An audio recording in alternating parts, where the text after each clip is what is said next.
Alright, good morning. I'm Aaron Heiser of Maker's Leather Supply, and today we're going to make this adorable little bitty card wallet here. Okay, it's just a simple little envelope with a flap on it. You can put cards, business cards, a little bit of money, whatever inside there. But anyway, it's a fun little design. It doesn't take up a ton of leather. However, if made really nicely, it could command a very nice price, and super easy to make. Okay, here's the pieces right here. There's one right there, and then there's another one right there. That's it. That's the whole thing. Okay, two pieces. This is one of the two projects that were in our project box this month. Project boxes shipped out yesterday, so it's time to get on those videos. Today I'm doing this one. Tomorrow I will do the other one that was in the project box, which is it's a notebook with holds a pen and stuff and holds cards and stuff. Anyway, that's tomorrow's video. So all that to say this, let's get to it. Alright, first things first. These were all cut out of a it's actually a Herman oak. It's a Latigo leather. Okay, and one of the cool things about this leather is you can kind of antique it a little bit. So I'm going to take a piece of canvas here. You can see where I did a little bit of work on it, just right there where the color variation is. Okay, and you just kind of create some pressure and some friction, and it'll give it a really nice, it'll look shiny right there and stuff like that. So I want to do that on like the flap area and just right around the edges, and it kind of darkens those edges a little bit, makes it really nice. Okay, but I'm also going to do some burnishing before we start sewing everything together. A couple of pieces need to be edged and burnished before we sew everything together, and then everything else can be after. Okay, so I did the flap part there, and then I'm also going to do this, what ends up being the inside right here. Okay, there we go. All right, now I'm going to get me a tiny little ledger out. Let's see here. Very King 00 ought to work. And what I'm going to burnish is this area right here. Okay. Now I did not cut the outside because this piece is cut out by our clicker die, so the top of it's already a little bit rounded. So I'm not really worried about cutting it right there or edging it. Okay. Same on this piece. We're gonna burnish it real quick, but I'm only gonna bother with edging the back of it. Okay.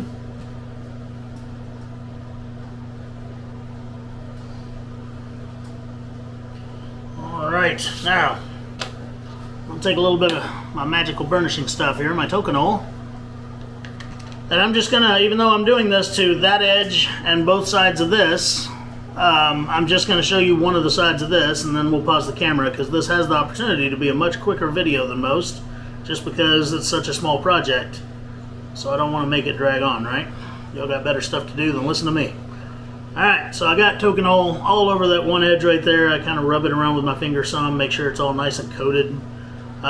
This piece it's not an optical illusion. That is a different color piece of leather.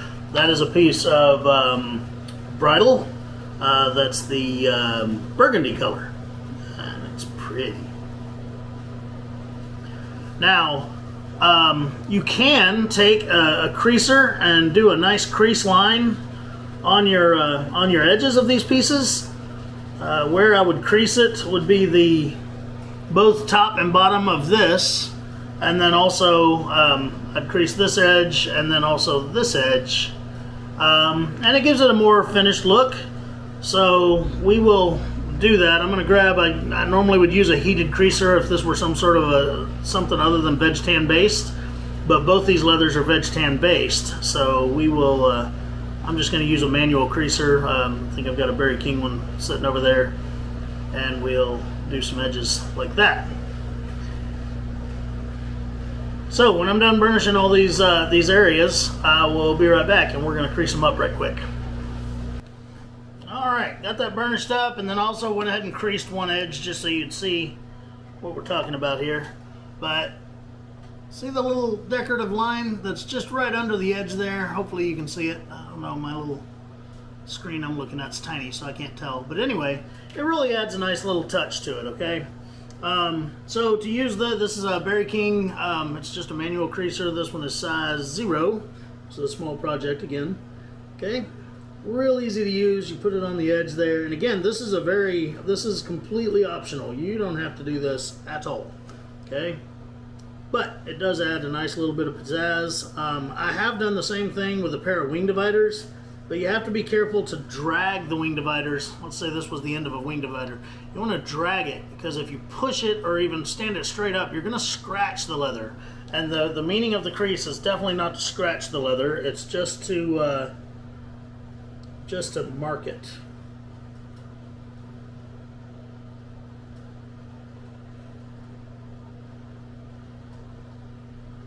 Okay, so I've almost got the one side of this done. And I go back over it a couple of times to really get that crease in there. The more you practice with your creasers, which I don't have as much practice as I ought to, the cleaner and nicer everything will look when you do it. Okay? So, just to show you, there's one side of that's creased and one side is not. And again, it has just a little bit of extra pizzazz. You know, you got to give them that razzle dazzle. And yeah, that's what creasing is all about. I do this on a lot of my wallets that I make. I'll crease the tops of all the card pockets and stuff like that, and it just makes it look not so plain. Anything you can do to make your product stand out against others, even if you're not selling it, you're just making stuff for other people. Fancy.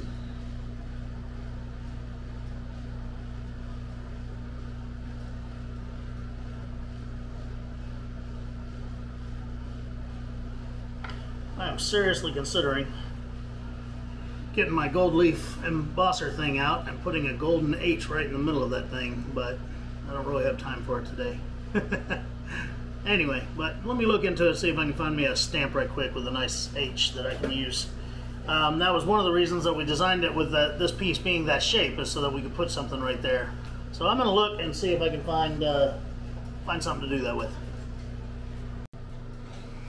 Alright, I don't have the font I have over here in my office is not big enough to look appropriate in that area. Okay, everything has to kind of match, and I don't feel like digging through my archive of Kingsley stamps and stuff to find the right one, because again, this is supposed to be right quick and in a hurry, right?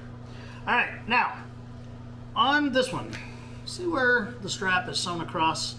There's little notches in this front piece here where that thing sews flatly into the side.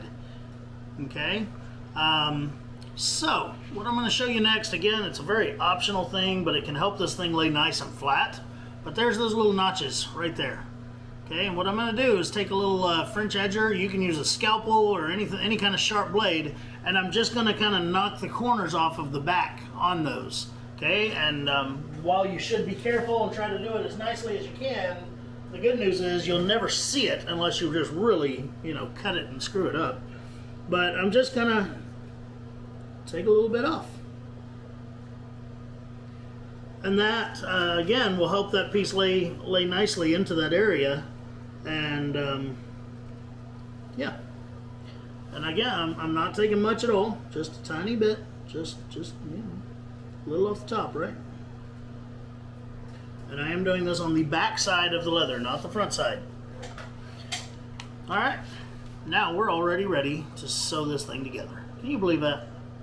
So, what I want to do is kind of pre-fold it here. There's little tabs right here, and I guess I forgot to say, this is a template that we have on our website, but it also, we're going to do a clicked out kit where you can, you know, just buy the pieces already cut out. And yeah.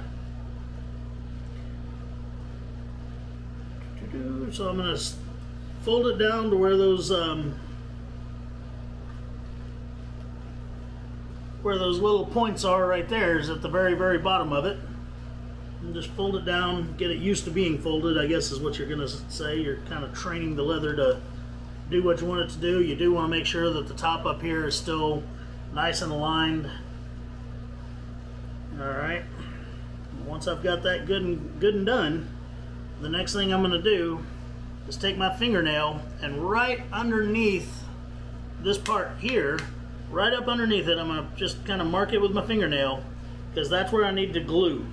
Okay, I'm going to use my contact cement, and I need my contact cement to stop right there so I don't accidentally have it on my finished project. Okay, that's not contact cement, that's contact cement.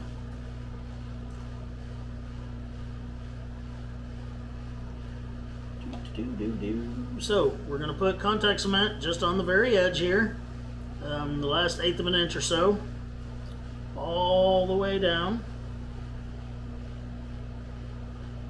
until we get to that little mark. And then we're going to flip it around. We're going to do the same thing on the other side.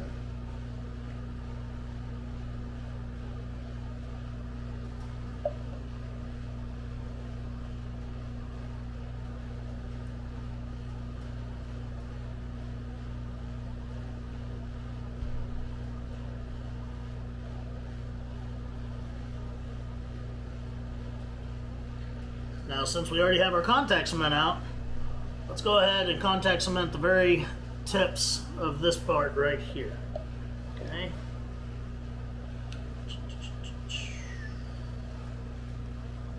Got a little bit of ogre snot going on with the contact cement here. I hadn't used it in a while. So just the very ends of it here.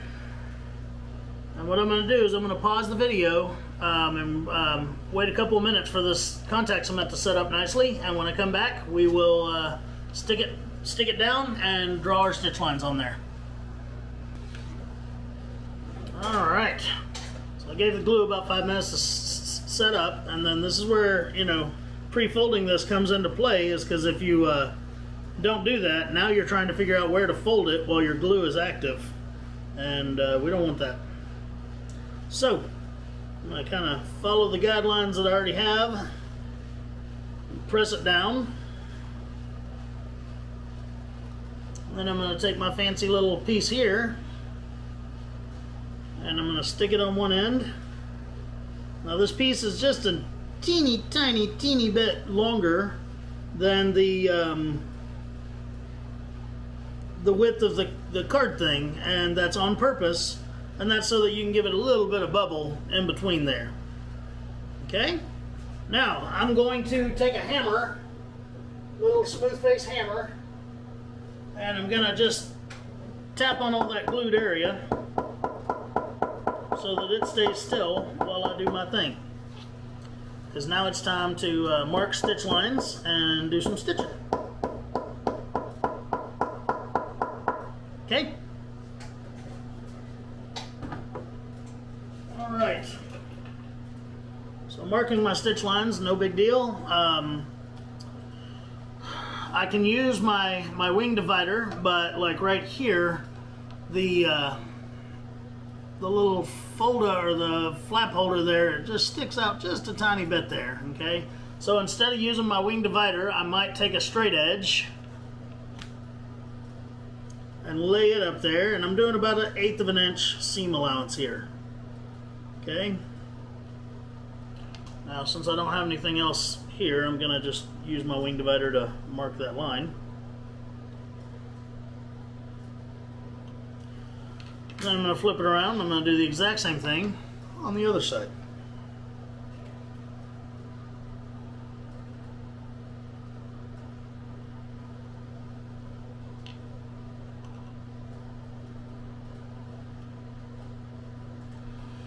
There we go. Now, grab up my rubber mat board here. I've got my 8 stitches per inch. Thought that was an 8. That's a 6 sitting there. So let's get that thing out of the way so I don't accidentally use it. And I've got a maul. Now, one thing I've recently started working on with my stitch lines and everything, when I put my stitching forks or pricking irons or whatever it is that you use, when I put those down, I used to center them on the line, And I found out that I actually ended up with kind of wavering stitches doing it that way, but from here to the next one I would accidentally twist it some. So now I put it on the very, very edge of the line. That 1/8 inch line is it's on the inside of my pricking iron here. And I've found that my stitches are much more accurate and straight this way.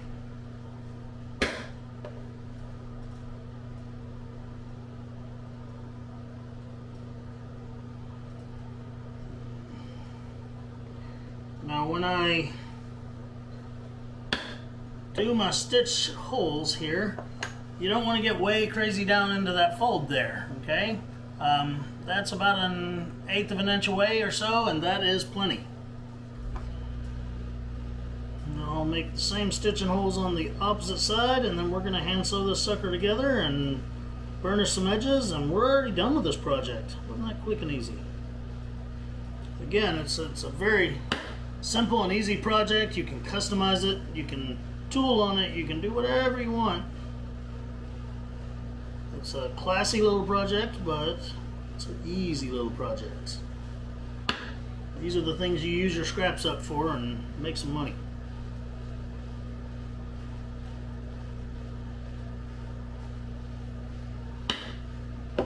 There we go.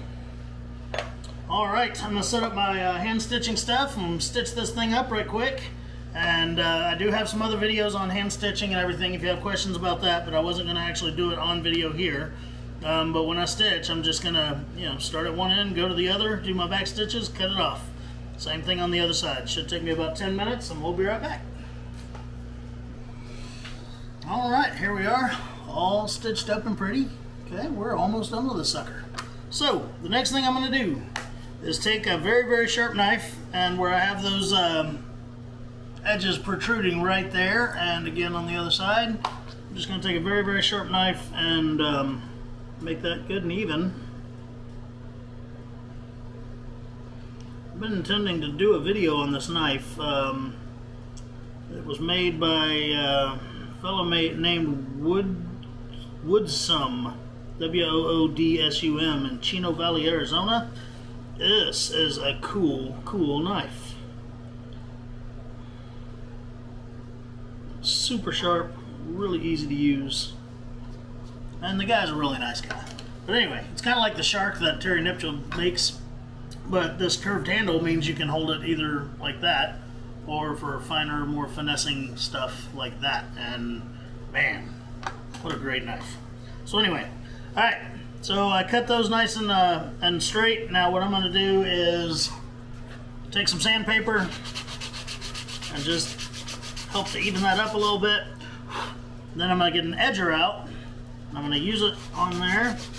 I'm not going to use that 00 because where this is a little bit thicker, I want a little bit more to take off. So I'm just going to use a regular 0. Okay. So here we go. A regular 0.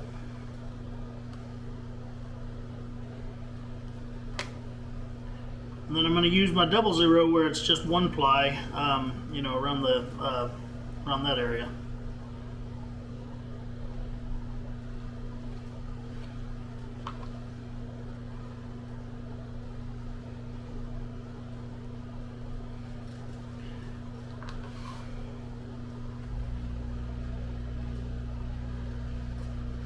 Okay, grab my regular 0, do the 1 ply area here.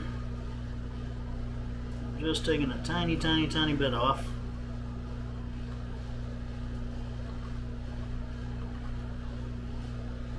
Now, I don't do it too often, but since this is such a small and finer project, I'm going to do it now. But I'm going to wet sand the edges, okay? And it's going to help me get a really great burnish on this. Now, when I say wet sand, you've got some options. You can get a sponge and lightly dampen the edges and stuff like that. But honestly, I don't have a sponge in here. I'm going to lick it. So there it is. It now has my spit on it. And then I'm going to sand it again. This is 320 grit sandpaper. I could go finer, but this will do. Back camera out a little bit so that I'm not so far off camera when I do this. Okay, so there's one side done. Oop, not quite done.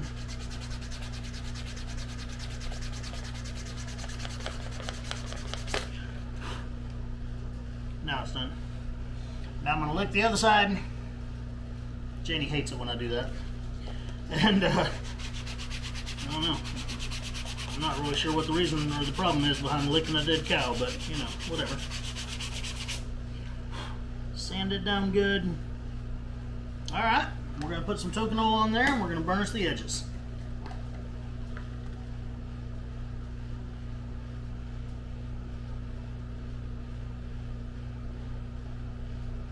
What I'm going to do is I'll do the area where it's double layered first, and then I'll come back and burnish and do the single layer flap and all that.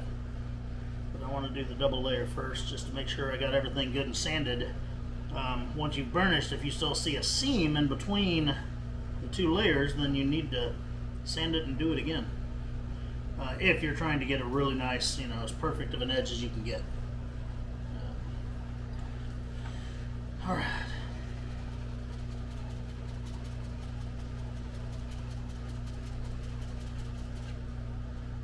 Oh yeah, beautiful.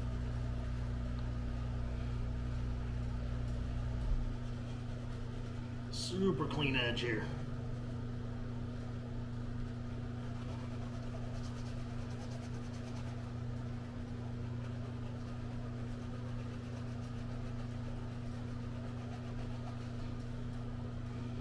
All right, just to show you, there's the edge.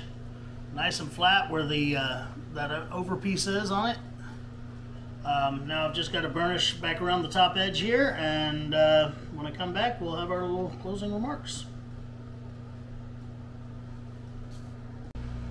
Alright, edges are done. Only thing left to do is carefully fold that flap under, and I want to fold it down fairly tight against itself. And then I'm going to go back and I'm going to do that same kind of burnish technique along this top edge here. Making sure it's folded all the way down. If it's not folded all the way down, then the little burnish area will be off.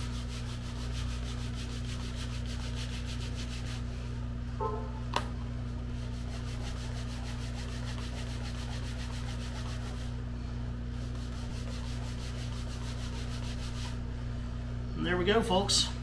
Super nice, super clean, easy to make.